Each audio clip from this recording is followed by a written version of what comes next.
சாரதா மருமகளை பாத்தியாடி எவ்வளவு அழகா இருக்கானு?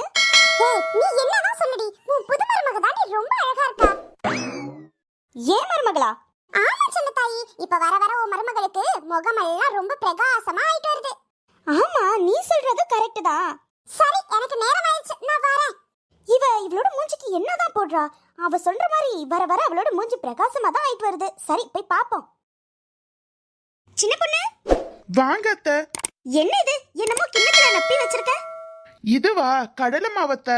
இது மூஞ்சிக்கு போட்டா ரொம்ப பிரகாசமா இருக்கும் அத்தை. ஓ அப்படியா? சரி சரி.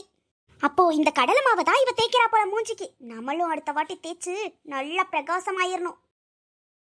என்ன இங்க கடலை மாவு வச்சிருக்கா? அப்பா, இதை எடுத்து நம்ம மூஞ்சிக்கு தேய்ச்சு நம்ம நல்லா பல பலன் ஆயிடுறோம். செல்லத்தாயி, இனி உன்னை ரோட்ல போறவங்க வர்றவங்க எல்லாம் கேட்பாங்க, என்ன மூஞ்சி பல பலன் இருக்குன்னு. மருமகளை விட நீ ரொம்ப அழகாயிருவ. அரை மணி நேரத்துக்கு பிறகு என்ன ஒரு மாதிரி மூஞ்செல்லாம் எரியற மாதிரி இருக்கு. எரிச்சல் தாங்க முடியலையே. சின்ன பொண்ணு, சின்ன பொண்ணு, என்னதாச்சு? என்னாச்சு? எனக்கு என்னன்னு தெரியல, முகமெல்லாம் எரியுது. நீ அடுப்படியில வச்சிருந்தல கடலை மாவு, அதை எடுத்து நான் மூஞ்சிக்கு ஃபேஸ் பேக் போட்டேன்டி. அட அத்தை, அது ஃபேஸ் பேக் இல்ல, பஜ்ஜி சுட்டுறதுக்காக கடலை மாவுல மிளகாத்தூள்லாம் போட்டு கலக்கி வச்சிருந்தேன் அத்தை. இந்த வயசான காலத்துல இதெல்லாம் தேவையா அத்தை உங்களுக்கு?